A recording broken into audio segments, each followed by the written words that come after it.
केंद्र सरकार के सूत्रों के मुताबिक पंजाब और हरियाणा के बीच सतलुज यमुना लिंक नहर के जल बंटवारे के दशकों पुराने मुद्दे को सुलझाने के लिए हर संभव प्रयास किए जा रहे हैं।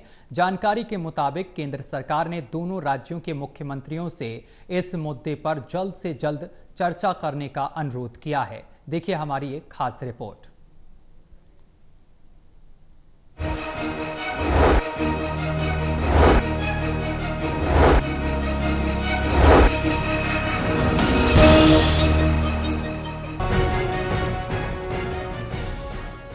सतलुज यमुना लिंक नहर विवाद जो पंजाब और हरियाणा के बीच जल बंटवारे को लेकर लंबे समय से चला आ रहा है, अब एक नए मोड़ पर पहुंच गया है।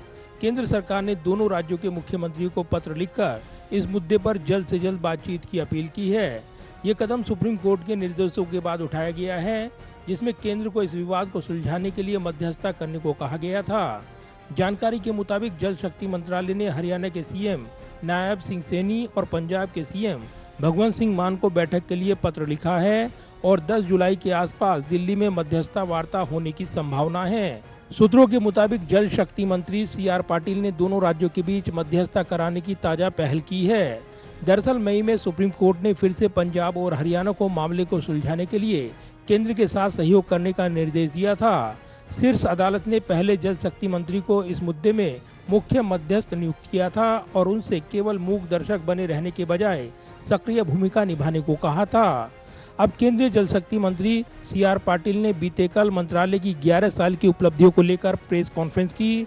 इस दौरान पंजाब हरियाणा SYL नहर विवाद पर पूछे गए इस सवाल के जवाब में केंद्रीय मंत्री ने कहा कि बातचीत के जरिए संघर्ष को सुलझाने के प्रयास जारी हैं। केंद्रीय मंत्री CR पाटिल ने कहा कि सुप्रीम कोर्ट ने इस मामले में कुछ आदेश जारी किए हैं और सुप्रीम कोर्ट के निर्देशों के मुताबिक हम SYL मुद्दे के समाधान की दिशा में आगे बढ़ेंगे। दरअसल 214 किलोमीटर लंबी SYL नहर का निर्माण रावी और व्यास नदियों के पानी के बंटवारे के लिए प्रस्तावित था। इसमें 122 किलोमीटर हिस्सा पंजाब में और 92 किलोमीटर हिस्सा हरियाणा में बनना था।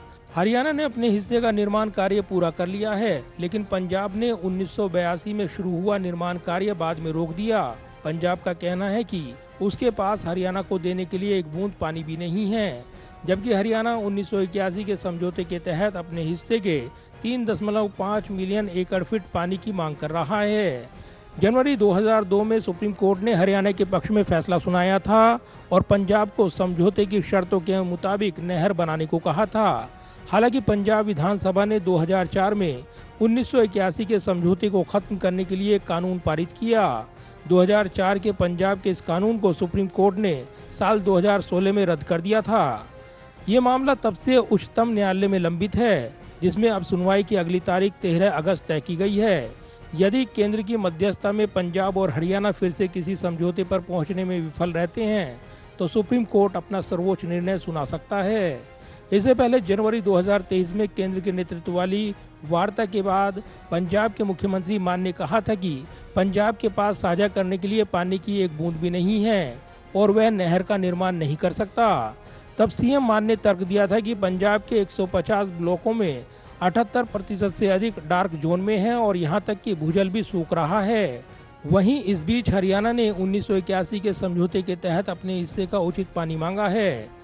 केंद्र ने अब इस मामले को सुलझाने के लिए 10 जुलाई के आसपास एक बैठक प्रस्तावित की है, जिसमें दोनों राज्यों के मुख्यमंत्रियों से जल्द समय देने की अपील की गई है। ये विवाद न केवल पंजाब और हरियाणा के बीच जल बंटवारे का मसला है, बल्कि ये दोनों राज्यों की राजनीति और जन भावनाओं से भी गहराई से जुड़ा हुआ है। पंजाब के मुख्यमंत्री भगवंत मान ने पहले कहा था कि वो इस मुद्दे पर सुप्रीम कोर्ट में लड़ाई लड़ रही हैं और उन्होंने नहर का नाम बदलकर YSL करने का सुझाव भी दिया था। दूसरी ओर हरियाणा का कहना है कि उसे अपने हिस्से का पानी मिलना चाहिए। वहीं विशेषज्ञों का कहना है कि ये विवाद केवल कानूनी दायरे में ही नहीं, बल्कि जमीनी हकीकत को ध्यान में रखकर हल किया जाना चाहिए। पर्यावरणीय और सामाजिक पहलुओं को देखते हुए ये मुद्दा और जटिल हो गया है। केंद्र की मध्यस्थता से क्या ये दशकों पुराना विवाद सुलझ पाएगा? ये बड़ा सवाल तब तक अनसुलझा रहेगा जब तक इस विवाद का कोई हल नहीं निकल पाता है।